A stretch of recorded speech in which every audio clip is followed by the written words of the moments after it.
Hello friends, जय हिंद। कैसे हैं आप सभी लोग फ्रेंड्स? आज से एक नई सीरीज की हम शुरुआत कर रहे हैं। हम लोग आज से पढ़ेंगे क्लास 6 से लेकर के 12th तक के एनसीईआरटी के सभी सब्जेक्ट को। तो उसी कड़ी में आज जो पहला सब्जेक्ट है वो है इतिहास का, हिस्ट्री का। और पहला अध्याय आज हम लोग पढ़ेंगे।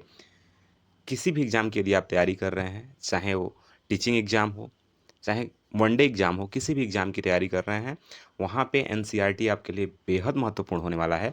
तो अगर आपको एनसीईआरटी फ्री में पढ़नी है तो सब्सक्राइब करें हमारे यूट्यूब चैनल को। नमस्कार, मेरा नाम है विवेक पांडे और आप देखना शुरू कर चुके हैं टुडे एग्जाम स्टडी का यूट्यूब प्लेटफॉर्म। आइए पढ़ते हैं हम। अध्याय 1 है कब, क्या, कब, कहाँ और कैसे। जैसा कि आप सभी जानते हैं, एनसीईआरटी का कोई भी चैप्टर एक कहानी से शुरू होता है और कहानी रशीदा का सवाल है यहाँ। रशीदा बैठी अखबार पढ़ रही थी। अचानक उसकी निगाह एक सुर्खी पर पड़ी। 100 साल पहले। वह सोचने लगी कि यह कोई कैसे जान सकता है कि इतने वर्षों पहले क्या हुआ था। ठीक है, कैसे पता लगाएं? अब सवाल ये है कि 100 साल पहले क्या हुआ था, ये कैसे हम पता लगाएं? यह जानने के लिए कि कल क्या हुआ था, आप रेडियो सुन सकते हैं, टेलीविज़न देख सकते हैं या फिर अखबार न्यूज़ पेपर पढ़ सकते हैं। साथ ही यह जानने के लिए कि पिछले साल क्या हुआ था, आप किसी ऐसे व्यक्ति से बात कर सकते हैं जिससे उस समय की स्मृति हो। स्मृति यानी ज्ञान हो, ध्यान हो, याद हो। ठीक है, लेकिन बहुत पहले क्या हुआ था, यह कैसे जाना जा सकता है? अतीत के बारे में हम क्या जान सकते हैं? अतीत के बारे में बहुत कुछ जाना जा सकता है। जैसे लोग क्या खाते थे, कैसे कपड़े पहनते थे, किस तरह के घरों में रहते थे। हम आखेटकों यानी शिकारियों, पशुपालकों या कृषकों, शासकों, व्यापारियों या पुरोहितों, पुरोहित यानी जो पंडित पूजा पाठ कराते थे, कर्मकांड ब्राह्मण, शिल्पकारों या कलाकारों, संगीतकारों या फिर वैज्ञानिकों के जीवन के बारे में जानकारियाँ हासिल कर सकते हैं। यही नहीं, हम यह भी पता कर सकते हैं कि उस समय बच्चे कौन से खेल खेलते थे और कौन सी कहानियाँ सुना करते थे। आप भी अपने बचपन में खेलते होंगे, खेले होंगे और बहुत सारी कहानियाँ सुने होंगे आप अपने बचपन में। तो पहले के लोग कौन सी कहानी सुनते थे, कौन से खेल खेलते थे, ये हम जान सकते हैं। कौन से नाटक देखा करते थे या फिर कौन से गीत गाते थे। ठीक है, लोग कहाँ रहते थे? नर्मदा नर्मदा नदी का पता लगाओ। कई लाख वर्ष पहले से लोग इस नदी के तट पर रह रहे हैं। यहाँ रहने वाले प्रारंभिक लोगों में से कुछ कुशल संग्राहक थे जो आसपास के जंगलों की विशाल संपदा से परिचित थे। अपने भोजन के लिए वे जड़ों, फलों तथा जंगलों के अन्य उत्पादों का यहीं से संग्रह किया करते थे। वे जानवरों का आखेट यानी शिकार भी करते थे। ठीक है, यहाँ आपने जाना कि संग्राहक किसे कहते हैं। तो जो आसपास के जंगलों से फल या फिर जड़, पौधे इत्यादि जो भी उत्पादक को इकट्ठा करते थे, उन्हें संग्राहक कहा जाता था। या और वे जानवरों का शिकार करते थे, इसलिए उन्हें आखेटक कहा जाता था। ठीक है, आइए हम नर्मदा नदी का पता लगाते हैं। आप देखेंगे एक मानचित्र है और इस मानचित्र में आप नर्मदा नदी का पता लगाएं तो आप पाएंगे कि जो नर्मदा नदी है वह यहाँ से निकली है। यहाँ से निकल करके और ये कहाँ गई है? अरब सागर में। अरब सागर यानी भारत के सबसे पश्चिम में गुजरात गुजरात अरब सागर का तटीय इलाका है। ठीक है, और नर्मदा नदी वहीं से आती है और अरब सागर में गिरती है। यहाँ से निकल करके और अरब सागर में गिर रही है। ठीक है, चलिए देखते हैं यहाँ पे। अब तुम उत्तर पश्चिम की सुलेमान और किरथर पहाड़ियों का पता लगाओ। इसी क्षेत्र में कुछ ऐसे स्थान हैं जहां लगभग 8,000 वर्ष पूर्व स्त्री पुरुषों ने सबसे पहले गेहूं, जौ जैसी फसलों को उपजाना प्रारंभ किया। सुलेमान और किरथर पहाड़ियों का पता लगाइए। तो आइए पता लगाते हैं। तो देखिए, ये है किरथर और सुलेमान की पहाड़ियाँ, जो आप सिंधु नदी के दाईं तरफ आप देखेंगे, पाकिस्तान वाले इलाके में देखेंगे। ठीक है, यहाँ पे आपने अभी देखा कि सुलेमान और किरथर जो पहाड़ियाँ हैं, उसी के आसपास 8 से 8000 वर्ष पूर्व स्त्री और पुरुषों ने सबसे पहले गेहूं, जौ जैसी फसलों को उपजाना प्रारंभ किया। ठीक है, और भेड़, बकरी, गाय, बैल जैसे पशुओं को पालतू बनाना शुरू किया। ये लोग गाँवों में रहते थे। उत फिर एक कुछ अन्य ऐसे क्षेत्र थे जहाँ कृषि का विकास हुआ। जहाँ सबसे पहले चावल उपजाया गया, वे हैं विंध्य के उत्तर, जो विंध्य पहाड़ी हैं, जो उत्तर दिशा में स्थित हैं विंध्य पहाड़ी, वहीं पे सबसे पहले चावल का साक्ष्य मिला। ठीक है, आइए आगे देखते हैं हम। आगे आप देखिए, मानचित्र पर सिंधु तथा उसकी सहायक नदियों का पता लगाने का प्रयास करो। ठीक है, अभी आपने मानचित्र देखा और मानचित्र में आपने देखा सिंधु और उसकी सहायक नदियां हैं। ये जो आप देख रहे हैं यहाँ पे, सिंधु नदी है ये, और इसकी सहायक नदियां हैं सतलज, ब्यास, रावी, चेनाब और झेलम। ठीक है, ये 3 नदियां हैं। जैसा कि आप जानते भी हैं, जो सिंधु जल समझौता हुआ है, सिंधु जल समझौता, ये इसी नदी पे सिंधु जल समझौता हुआ है। कुछ नदियों का पानी पाकिस्तान रीजन में जाएगा और कुछ नदियों का पानी भारत रीजन में। ठीक है, भारत इस्तेमाल करेगा कुछ नदियों का पानी और बाकी कुछ नदियों का पानी पाकिस्तान।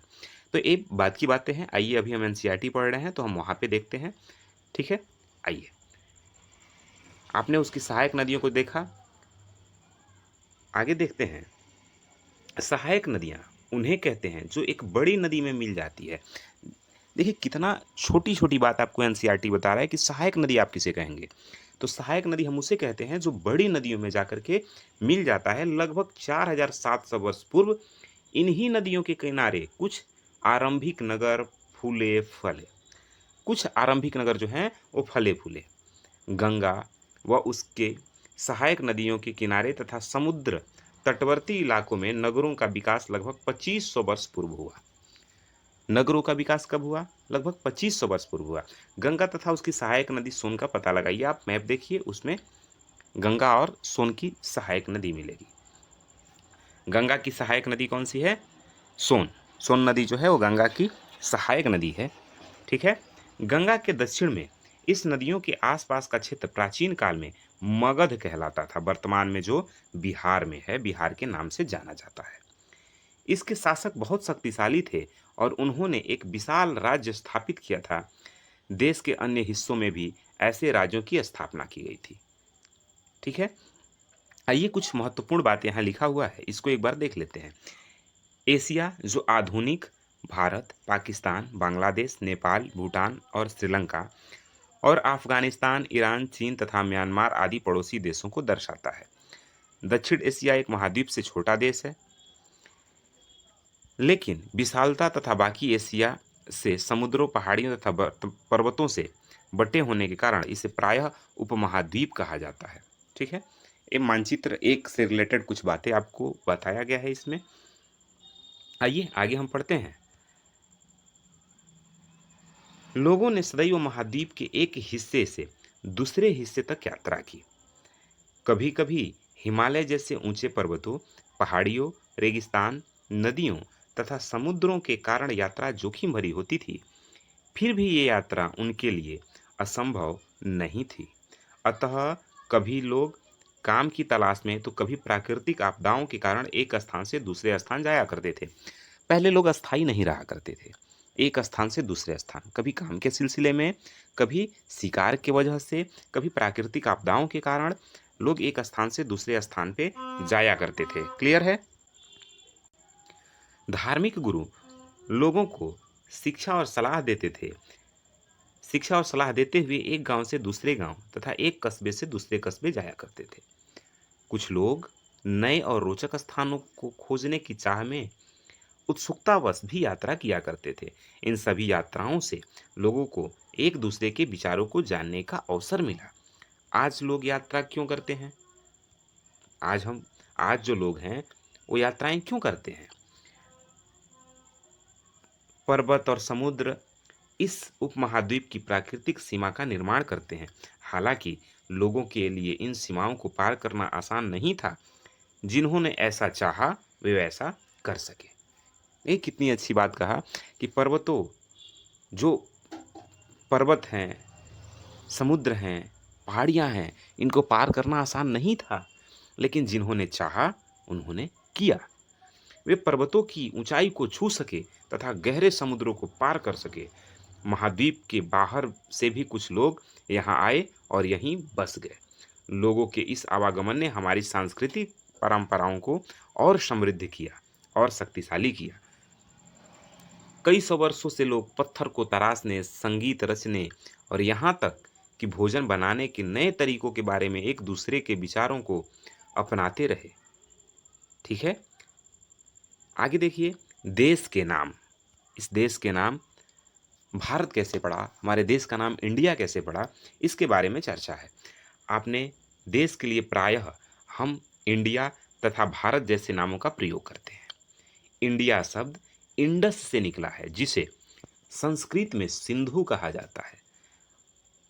अपने एटलस में ईरान और यूनान का पता लगाओ।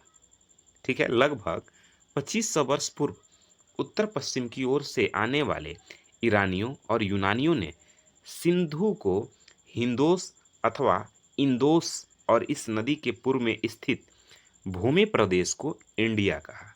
भारत का नाम प्रयोग उत्तर पश्चिम में रहने वाले लोगों के एक समूह के लिए किया जाता था। ठीक है ना। भरत नाम का प्रयोग एक कई बार पूछा गया है एग्जाम में कि भरत नाम का प्रयोग किसके द्वारा किया जाता था। तो भरत नाम का प्रयोग उत्तर पश्चिम में रहने वाले लोगों के एक समूह के लिए किया जाता था। उत्तर पश्चिम में रहने वाला एक समूह था और उस समूह के लोगों के लिए भरत नाम का प्रयोग किया जाता था। बात समझ में आ रहा है। इस समूह का उल्लेख संस्कृत की आरंभिक लगभग 3500 वर्ष पुरानी ऋग्वेद में मिलता है। अच्छा, भरत नाम का प्रयोग कहाँ मिला है? तो भरत नाम का जो प्रयोग है वो 3500 वर्ष पुरानी कृति ऋग्वेद है। 4 वेद हैं हमारे यहाँ, ऋग्वेद, सामवेद, यजुर्वेद और अथर्ववेद। ये 4 वेद हैं और चारों वेद में जो पहला वेद है, प्राचीन वेद ऋग्वेद में भरत शब्द का उल्लेख हुआ है। ठीक है, बाद में इसका प्रयोग देश के लिए होने लगा। बात समझ में आ रहा है। आगे देखते हैं, अतीत के बारे में हम कैसे जानें। अतीत की जानकारी हम कई तरह से प्राप्त कर सकते हैं। इनमें से एक तरीका अतीत में लिखी हुई पुस्तकों को ढूंढना और पढ़ना। ये पुस्तकें हाथ से लिखी होने के कारण पांडुलिपि कही जाती हैं। हाथ से लिखी हुई पुस्तकों को पांडुलिपि कहते हैं। अंग्रेजी में पांडुलिपि के लिए प्रयुक्त होने वाले मैन्युस्क्रिप्ट शब्द लैटिन शब्द मेनु, जिसका अर्थ है हाथ, से निकला है। ये पांडुलिपियां प्रायः किस पे लिखी जाती थी? ताड़पत्रों पे और तथा हिमालय क्षेत्र में उगने वाले एक भुर्ज नामक पेड़ की छाल है।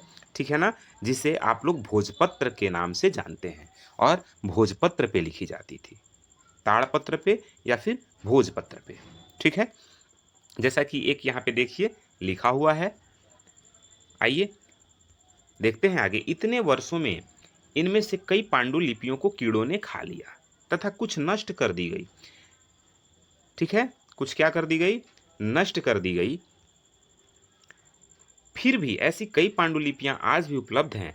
प्रायः ये पांडुलिपियां मंदिरों, विहारों में प्राप्त होती हैं। इन पुस्तकों में धार्मिक मान्यताओं व व्यवहारों, राजाओं के जीवन, औषधियों तथा विज्ञान आदि सभी प्रकार के विषयों की चर्चा मिलती है। इसके अतिरिक्त हमारे यहाँ महाकाव्य, कविताएं तथा नाटक भी हैं। इनमें से कई संस्कृत में लिखे हुए मिलते हैं, जबकि अन्य प्राकृत और तमिल में हैं। प्राकृत भाषा का प्रयोग आम लोग करते थे। प्राकृत भाषा का प्रयोग कौन करता था? तो प्राकृत भाषा का प्रयोग आम लोग करते थे। हम अभिलेखों का भी अध्ययन कर सकते हैं। ऐसे लेख पत्थर अथवा धातु जैसे अपेक्षाकृत कठोर सतहों पर उत्कीर्ण किए गए मिलते हैं, उकेरे गए मिलते हैं। कभी कभी शासक अथवा अन्य लोग अपने आदेशों को इस तरह उत्कीर्ण करवाते थे ताकि लोग उन्हें देख सकें, पढ़ सकें तथा उनका पालन कर सकें। कुछ अन्य प्रकार के अभिलेख भी मिलते हैं जिनमें राजाओं तथा रानियों सहित अन्य स्त्री पुरुषों ने भी अपने कार्यों के विवरण उत्कीर्ण कराए हैं। उदाहरण के लिए, प्रायः शासक लड़ाइयों में अर्जित विजयों का लेखा जोखा रखा करते थे। जो भी लड़ाइयाँ होती थी उसमें जो शासक यानी जो राजा लोग जीत जाते थे तो अपने विजय को उसमें अर्जित करवा देते थे, यानी जुड़वा देते थे, लिखवा देते थे। क्लियर है? चलिए, लगभग 2250 वर्ष पुराना यह अभिलेख वर्तमान अफगानिस्तान के कंधार से प्राप्त हुआ है। यह अभिलेख अशोक नामक शासक के आदेश पर उत्कीर्ण करवाया गया था। इस शासक के विषय में आप अध्याय 8 में पढ़ेंगे। तो अध्याय 8 पढ़ने के लिए आपको इस चैनल पे को सब्सक्राइब करना पड़ेगा और इसे अधिक से अधिक लोगों तक शेयर करना पड़ेगा, क्योंकि वीडियो आप जब शेयर करेंगे, लाइक करेंगे, तभी इसके नेक्स्ट पार्ट को, नेक्स्ट चैप्टर को लाया जाएगा और ये सीरीज कंटिन्यू चलता रहेगा। आप पढ़ते रहेंगे और हम आपको पढ़ाते रहेंगे। ठीक? क्या तुम बता सकती हो कि कठोर सतह पर लेख लिखवाने के क्या लाभ थे? ऐसा करवाने में क्या क्या कठिनाई आती थी? इसके अतिरिक्त अन्य कई वस्तुएं अतीत में बनी और प्रयोग में लाई जाती थी। ऐसे वस्तुओं का अध्ययन करने वाला व्यक्ति पुरातत्वविद कहलाता है। जो अतीत के वस्तुओं के बारे में प्रयोग करता है, अध्ययन करता है, उसे पुरातत्वविद कहते हैं। पुरातत्वविद पत्थर और ईंट से बनी इमारतों के अवशेषों को, जो बच जाता है टूट फूट के, उन अवशेषों, चित्रों तथा मूर्तियों का अध्ययन करते हैं। वे औजारों, हथियारों, बर्तनों और आभूषणों तथा सिक्कों की प्राप्ति के लिए छानबीन तथा खुदाई भी करते हैं। ठीक है? देखिए, एनसीईआरटी का चैप्टर 1 है, हिस्ट्री का किताब है। हम सभी लोग पढ़ रहे हैं, टीचिंग एग्जाम हो चाहे वनडे एग्जाम हो, किसी भी एग्जाम में एनसीईआरटी मोस्ट इम्पोर्टेंट है। यदि आप एनसीईआरटी को पढ़ लिए तो कोई भी एग्जाम आपके लिए आसान हो जाएगा। और हम पूरे एनसीईआरटी को जब पढ़ा देंगे तो हम इस हिस्ट्री क्लास 6 का एनसीईआरटी का एक सार संग्रह लेके आएंगे आपके लिए, मतलब सबका निचोड़ लेके आएंगे एक वीडियो में। फास्ट रिवीजन होगा। तो आप बने रहिए इस चैनल पे। नए हैं तो सब्सक्राइब करिए। आइए इस पार्ट को हम कंटिन्यू करते हैं। देखिए, पुरातत्वविद जानवरों, चिड़ियों तथा मछलियों की हड्डियां भी ढूंढते हैं। इससे उन्हें यह जानने में भी मदद मिलती है कि अतीत में लोग क्या खाते थे। वनस्पतियों के अवशेष बहुत मुश्किल से बच पाते हैं। यदि अन्न के दाने अथवा लकड़ी के टुकड़े जल जाते हैं तो वे जले हुए रूप में बचे रहते हैं। क्या पुरातत्वविदों को बहुधा कपड़ों के अवशेष मिलते होंगे? पांडुलिपियों, अभिलेखों तथा पुरातत्व से ज्ञात जानकारियों के लिए इतिहासकार प्रायः स्रोत शब्द का प्रयोग करते हैं। इतिहासकार उन्हें कहते हैं जो अतीत का अध्ययन करते हैं। स्रोत के प्राप्त होते ही अतीत के बारे में पढ़ना बहुत रोचक हो जाता है, क्योंकि इन स्रोतों की सहायता से हम धीरे धीरे अतीत का पुनर्निर्माण करते जाते हैं। अतः इतिहासकार तथा पुरातत्वविद उन जासूसों की तरह हैं जो इन सभी स्रोतों का प्रयोग सुराग के रूप में कर अतीत को जानने का प्रयास करते हैं। ठीक है? आगे देखिए, अतीत एक या अनेक। क्या तुमने इस पुस्तक के शीर्षक हमारे अतीत पर ध्यान दिया है? यहाँ अतीत शब्द का प्रयोग बहुवचन के रूप में किया गया है। ऐसा इस तथ्य की ओर ध्यान दिलाने के लिए किया गया है कि अलग अलग समूह के लोगों के लिए इस अतीत के अलग अलग मायने थे। उदाहरण के लिए, पशुपालकों अथवा कृषकों, राजाओं तथा रानियों के जीवन से तथा व्यापारियों का जीवन शिल्पकारों के जीवन से बहुत भिन्न था। जैसा कि हम आज भी देखते हैं, उस समय भी देश के अलग अलग हिस्सों में लोग अलग अलग व्यवहारों, रीति रिवाजों का पालन करते थे। उदाहरण के लिए, आज अंडमान द्वीप के अधिकांश लोग अपना भोजन मछलियां पकड़कर, शिकार करके तथा फल फूल के संग्रह द्वारा प्राप्त करते हैं। और इसके विपरीत शहर में रहने वाले लोग खाद्य आपूर्तियों के लिए अन्य व्यक्तियों पर निर्भर करते हैं। अन्य व्यक्तियों पर निर्भर करते हैं। इस तरह के भेद अतीत में भी विद्यमान थे। आपको सिर्फ वर्तमान में नहीं दिख रहे हैं, ये सब अतीत में भी विद्यमान थे। इसके अतिरिक्त एक अन्य तरह का भेद है। उस समय शासक अपनी विजयों का लेखा जोखा रखते थे। यही कारण है कि हम उन शासकों तथा उनके द्वारा लड़ी जाने वाली लड़ाइयों के बारे में काफ़ी कुछ जानते हैं, जबकि शिकारी, मछुआरे, संग्राहक, कृषक अथवा पशुपालक जैसे आम आदमी प्रायः अपने कार्यों का लेखा जोखा नहीं रखते थे। पुरातत्वविद की सहायता से हमें उनके जीवन को जानने में मदद मिलती है। हालांकि कभी भी इनके बारे में बहुत कुछ जानना हालांकि अभी भी इनके बारे में बहुत कुछ जानना शेष है। ठीक है, तिथियों का क्या मतलब है? आइए समझते हैं तिथियों का मतलब। ईसा पूर्व, हाँ ये सब आप तिथियों का मतलब, अगर कोई तुमसे तिथि के विषय में पूछे तो तुम शायद उस दिन की तारीख, माह, वर्ष, जैसे कि 2000 या इसी तरह का कोई वर्ष बताओगे। वर्ष की यह गणना ईसाई धर्म प्रवर्तक ईसा मसीह के जन्म की तिथि से की जाती है। 2000 वर्ष कहने का तात्पर्य ईसा मसीह के जन्म के 2000 वर्ष के बाद से है। ईसा मसीह के जन्म के पूर्व की सभी तिथियां ईसा पूर्व कही जाती हैं। इस पुस्तक में हम 2000 को अपना आरंभिक बिंदु मानते हुए वर्तमान से पूर्व की तिथियों का उल्लेख करेंगे। ठीक है, जैसे समझ लीजिए यहाँ इतिहास और तिथियां।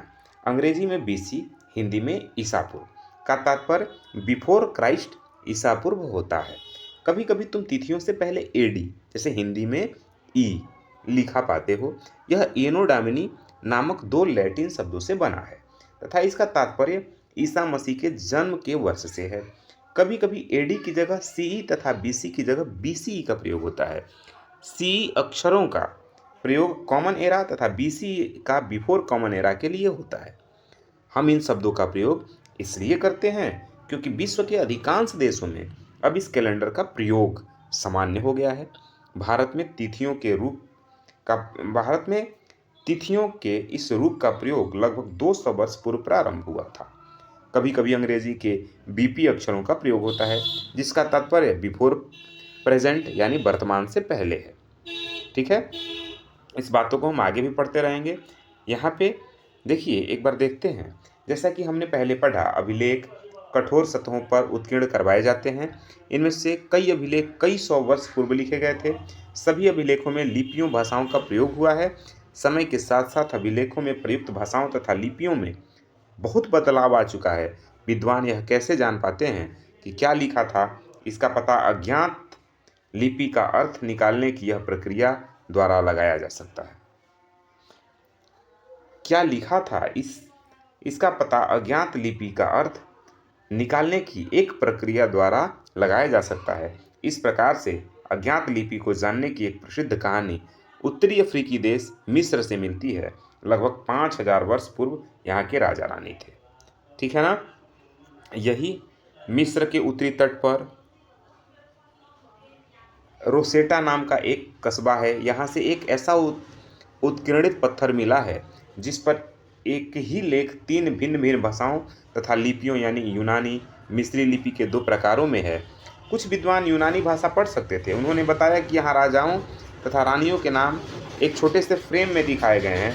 इसे कारतूस कहा जाता है, यानी राजा तथा रानी के नाम एक छोटे से फ्रेम में जो दिखाए गए हैं उन्हें कारतूस कहते हैं। इसके बाद विद्वानों ने यूनानी तथा मिस्री संकेतों को अगल बगल रखते हुए मिस्री अक्षरों का समानार्थक ध्वनियों की पहचान की। जैसा कि तुम देख सकते हो, यहाँ ये नीचे जो दिखाया गया है, एक अक्षर दिखाया गया था ऊपर में, इस तरह के प्रयोग से मिला जुला के। आइए, अब ये चैप्टर यहीं ख़त्म होता है। कुछ ज़रूरी बातें हैं यहाँ हम समझ लेते हैं। अभी जैसा कि आप पढ़े हैं, मिलान करना है, आप मिलान कर लेंगे। नर्मदा घाटी आखेटक तथा संग्रहक, मगध पहला बड़ा राज्य, गारो की पहाड़ियाँ आरंभिक कृषि, सिंधु तथा उसकी सहायक नदी यह है लगभग 2500 वर्ष पूर्व नगर, गंगा घाटी प्रथम नगर। ठीक है, कुछ इम्पोर्टेंट तिथियां हैं उनको समझते हैं। जैसे कृषि का आरंभ 8000 वर्ष पूर्व, सिंधु सभ्यता के प्रथम नगर 4700 वर्ष पूर्व, गंगा घाटी के नगर मगध का बड़ा राज्य 2500 ईसा पूर्व और वर्तमान लगभग 2000 वर्ष पूर्व। आज का हमारा यही पहला चैप्टर था, इतिहास था एनसीईआरटी क्लास 6 का। अगले वीडियो में हम एनसीईआरटी हिस्ट्री के चैप्टर 2 को लेके आएंगे, यानी अध्याय 2 पढ़ेंगे, इतिहास क्लास 6 एनसीईआरटी का। यदि ये वीडियो पसंद आया हो लाइक शेयर सब्सक्राइब करें। मिलते हैं अगले वीडियो में, तब तक के लिए जय हिंद।